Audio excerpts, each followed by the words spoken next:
Hey guys, have you ever been heartbroken by a friend? A friend that you always took as a sister. Abakwano gwange yangambye olwokuba naganya omweyimirira nayagala sente nyingi naye nga sisobola, sente zabadde nyingi nange nina ebizibu nga sisobola nga ntya. Omanyi mukwano gwange bwe yangambye, that's why you're still suffering in this world. Mpulira kyamenye, mpulira kyamenye. Yayogedde ddala ng'olinga ngamba she's the problem of my suffering. Yayogedde ng'olinga ngamba she has been the cause of my tears. I don't know what to do, guys. I just feel bad. I don't know what to do. I don't know what to do. I don't know. Simanjakora naye mpulira omutima gunnuma. Mpulira omutima gunnuma. Ampise omulogo. Ampise buli kimu. Agambye I'm going to suffer the whole month. Agambye agenda kubonaabona obulamu bwange bwonna. Simanyi ki kye namukola. Simanyi, but I feel so bad. Simanyi oba neebaka. Mpulira bubi. Nze siroganga muntu yenna nti nkwata eddagala ddog'omuntu, no. Ndi wano nange neeremereddwa ate ddog'omuntu.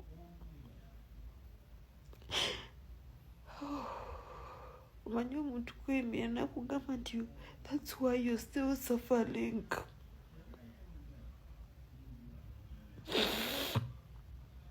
Olinga agamba alina kyamanyi behind my suffering.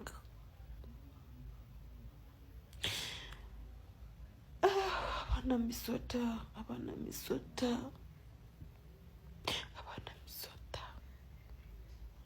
Abantu balina ebizibu katuyo yekyo mukaabya nti mukwano gwe eryamusabye abeeko kyamukolera mbu n'agaana ate oli n'amukolimira. Naye nga tuvuddeko waliwo amawulire ag'ennaku, waliwo akatambi katambudde nnyo ku mikutu migattabantu oba ogiyite social media, nga waliwo omwami abadde agudde wansi. Omwami ono abadde ava kugula, kankyogere bwe nti oba abadde ava ku shopping, ng'alina ebintu bye bw'ali mu paakinga mu bbuutu. Munnange bw'atyo atondose nagwe ennume y'ekiguwo era n'afiirawo. Kyettegeddeko nti omwami ono ye mukulu David Magezi era nti mutabani w'omugenzi Frederick Magezi nti ye mwana omukulu, era ategeezeddwako nti amaka gaabwe gasangibwawo mu Yenga ku Tank Hill. Kitalo nnyo era kitalo ddala, naye ye afudde. Mu kusooka abantu balowoozezza nti oba afentinze oba ki, naye nga beebuuza kyogubadde kubanga avudde eri bulungi nga woolaba bbuutu ye yiyo nzigule n'ebintu by'abadde ashopinze, era abadde agezaako okuba ng'apanga ng'atereeza. Bw'atyo n'agwa ennume y'ekigo. Ndabyeko omukyala Stella Nyanzi y'omu ku abo abavuddeyo okuba nga babika omugenzi nti kazini we oba kizibwe we, era yawadde information eyo yogamba nti oyo omukulu bamuyita David Magezi. Mawulire si malungi yadde n'akamu, naye katuyongera okuba nga tumusabira Mukama amuwe ekiwummulo ekirungi, ssaako n'okuba nga agumya b'eŋŋanda n'emikwano. Awo nga tuvuddeyo nga tweyongerayo mawulire ag'enjawulo, ye omukyala Dr. Kanukiza Besigye, njogera ku mukyala w'Ebintu, ategeezezza embeera bba mwali nti si nnungi, n'egyo emisango egyamuteekebwako agezezzaako okunnyonnyola, naye n'agamba nti mweteefuteefu okuba ng'asisinkana abalina obuyinza abasabe bakkirize omwami we agenda afune treatment. The charges against Dr. Besigye are political. The charges, flimsy charges against the leaders who have been held, who are still being held, like the NUP deputies, Lina Zedriga, Jacqueline Kamshaba, are political. The charges probably that they would bring against all these more than 600 people they are holding will be political. So it's a political question. And yes, we want that political issues are settled on the table through negotiation, not by imprisonment, by torture, by violence. Yes, if there is an opportunity to discuss, we will discuss the political questions that people disagree with the government about. Members of the press, thank you for coming to meet me.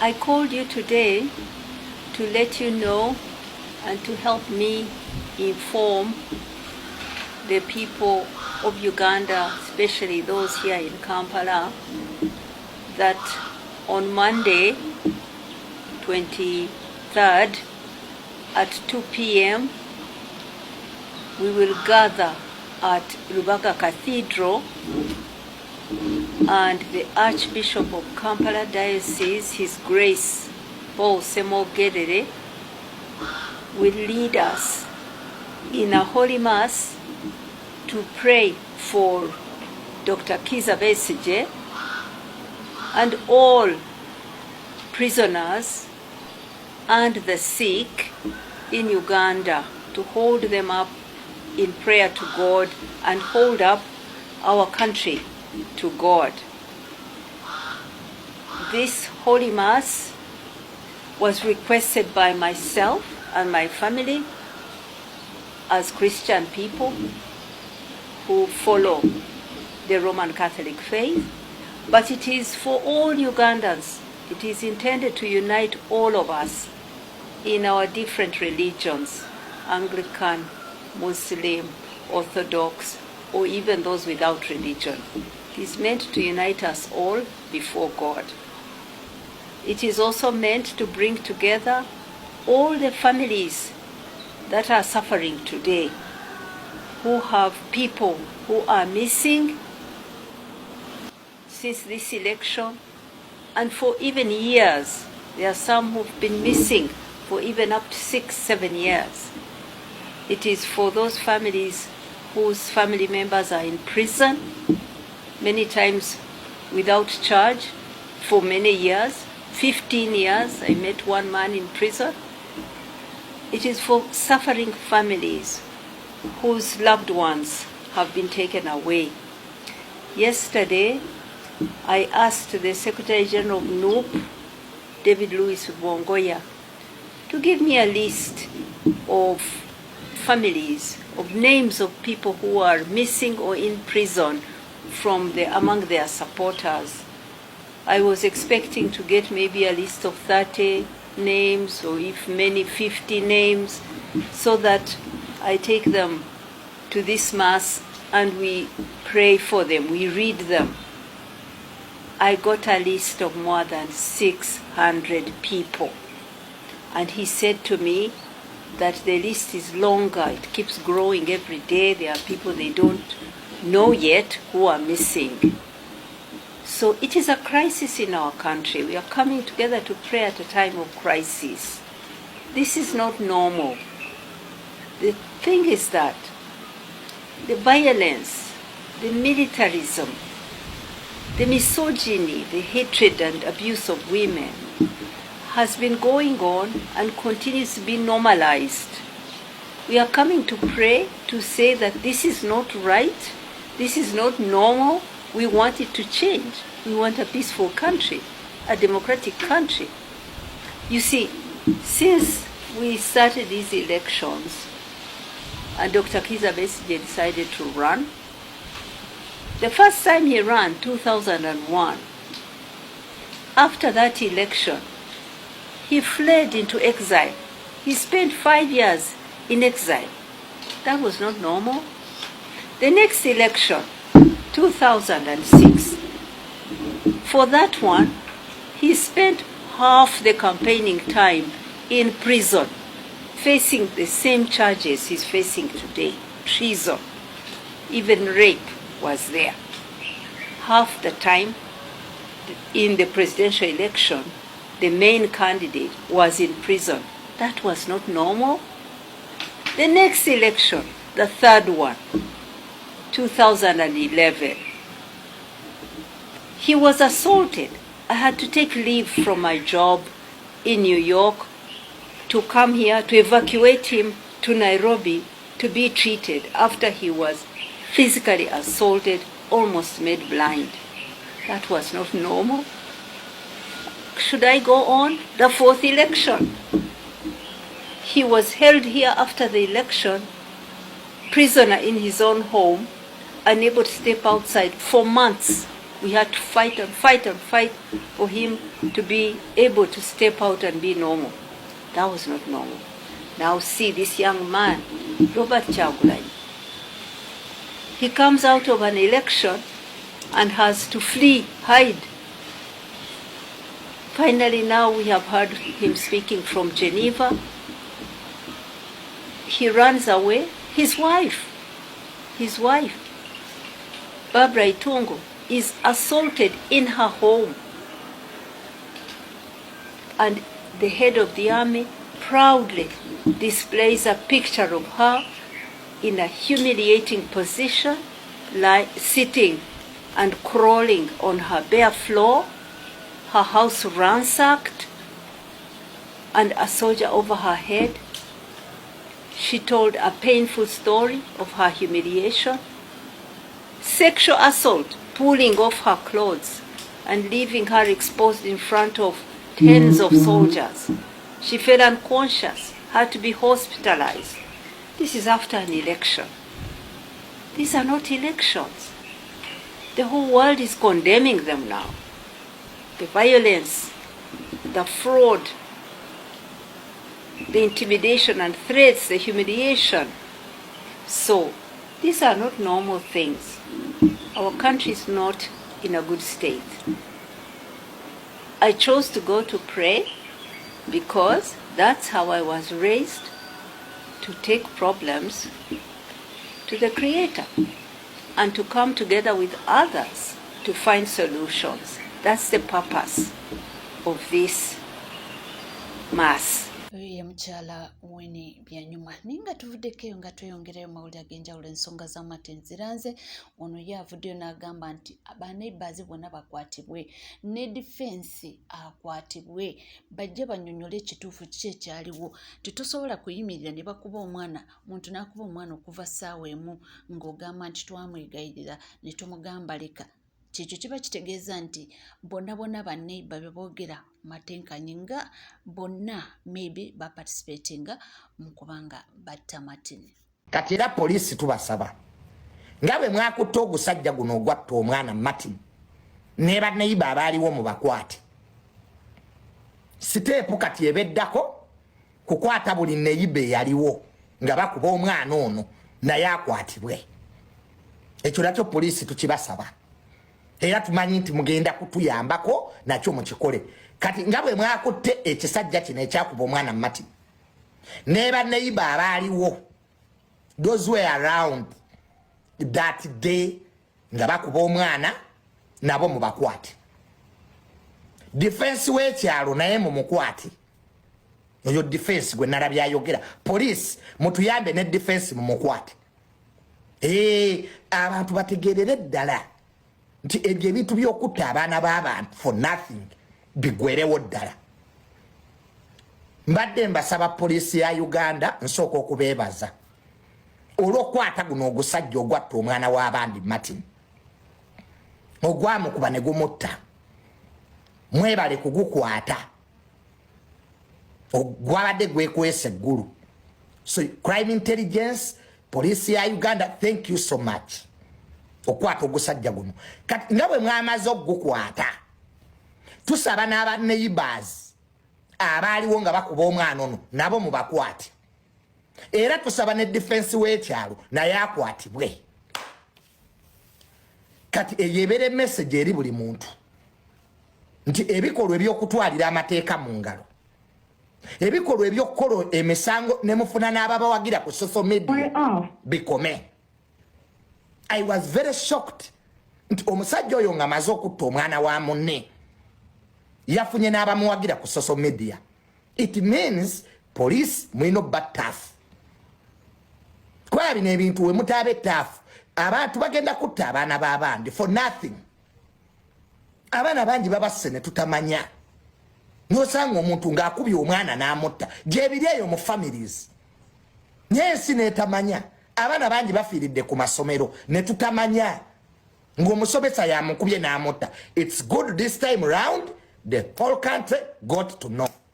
Kati ono kabeereko example. Ono omusajja eyasse omwana oyo kabeereko example eri buli muntu. Mutegere nti ebintu si byangu nga we mubiraba.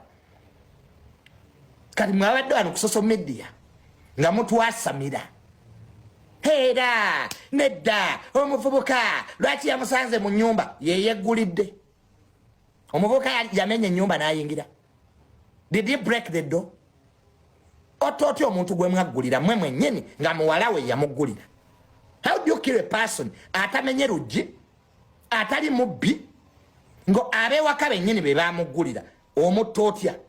Oyo taba trespasser. Tainga tona twasamira gwe atugamba omuvubuka mujozi ennyumba y'omusajja yadde aginoonyaamu nti yabuuse fensi yamenya luggi kuyingira eriyo eddinisa lyeyamenya. Omuvubuka baamuggulira bulungi ng'ate yamuggulira ye muwala w'omu nnyumba. Kati oyo aba takyali trespasser, oyo si mutemu, oyo si mubbi. The boy was not a thief. He was not an intruder. He was not a trespasser. He came to that home. Ne bamuggulira bulungi nga baggulira omuntu omulala. And you killed the innocent boy for nothing. Ne mumutta ku lw'ensonga ezitaliimu. Kati kisajja gwe nga we bakutte. Ogenda ba example eri buli muntu. Let that man be an example to everybody.